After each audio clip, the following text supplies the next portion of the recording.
Ya, pembatalan keberangkatan haji tahun ini ternyata juga turut dirasakan bagi para pedagang pernak-pernik haji. Di sejumlah toko perlengkapan haji di Yogyakarta ini mengeluh karena memang omset dagangan mereka anjlok, Ya, tentu ya. saja ya. Dan sementara di Semarang, Jawa Tengah, usaha pembuatan koper haji juga ikut terpukul.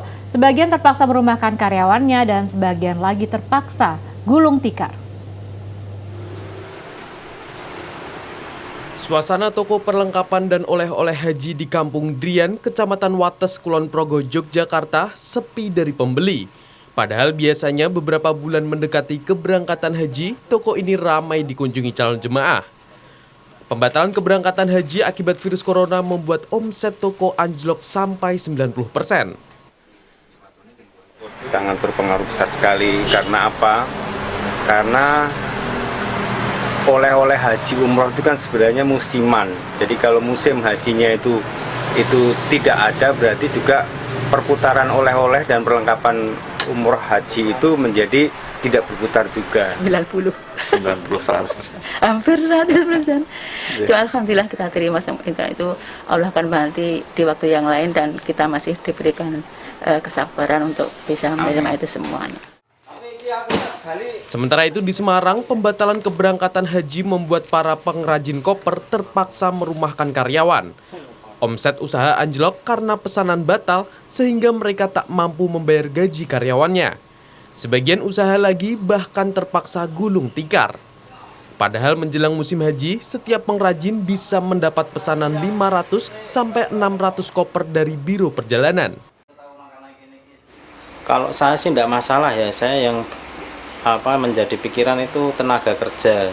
Teman-teman 19 orang itu saya rumahkan. Jadi ya gimana ya, tekanan batin lah istilahnya Mas. Kalau saya sendiri sih tidak masalah, masih bisa bekerja.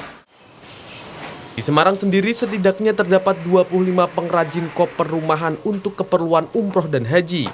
Sebagian home industri ini mencoba mengalihkan usahanya sambil menunggu kondisi kembali normal.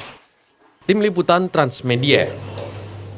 Bisa terapi plasma darah belakangan sedang menjadi pembicaraan banyak orang karena disebut ampuh menyembuhkan pasien yang positif COVID-19. Keberadaan antibodi yang ada dalam plasma darah pasien yang sudah sembuh COVID-19 dikabarkan memiliki suatu protein yang mampu menangkal dan menetralisir virus corona. Namun apakah benar demikian? Berikut liputannya. Metode terapi plasma darah untuk pengobatan pasien COVID-19 bermula dilakukan oleh otoritas kesehatan Tiongkok.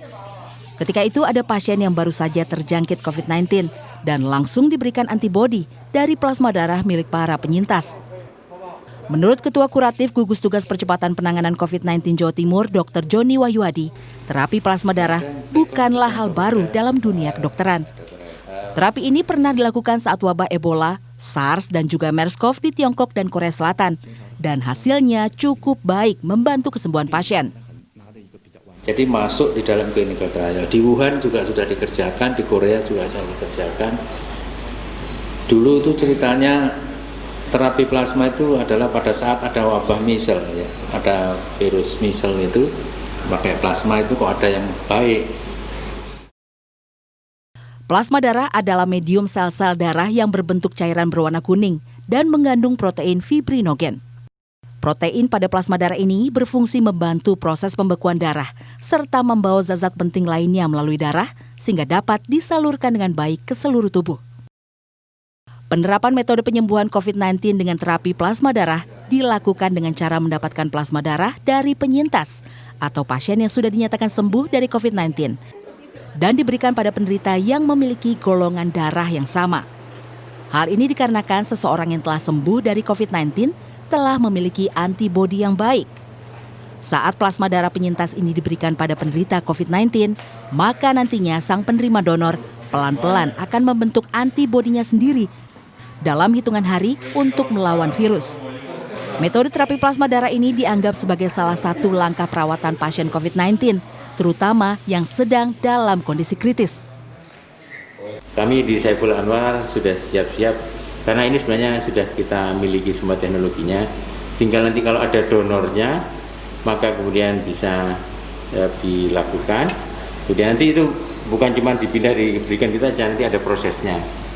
kita lakukan plasmaferesis namanya. Jadi di tapis dulu supaya plasmanya tadi yang lain-lain bisa disisihkan sehingga kita dapat imunoglobulinnya. Saat ini teknologi proses plasma darah peresis telah dimiliki oleh PMI Surabaya, RSUD Dr. Sutomo, dan RSUD Saiful Anwar Malang. Bagi penyintas COVID-19 yang ingin mendonorkan darahnya, bisa mendatangi 3 tempat ini. Plasma darah hasil donor ini selanjutnya akan diproses dan dimasukkan pada pasien COVID-19 yang saat ini sedang kritis. Lukman Rozak, Surabaya, Jawa Timur.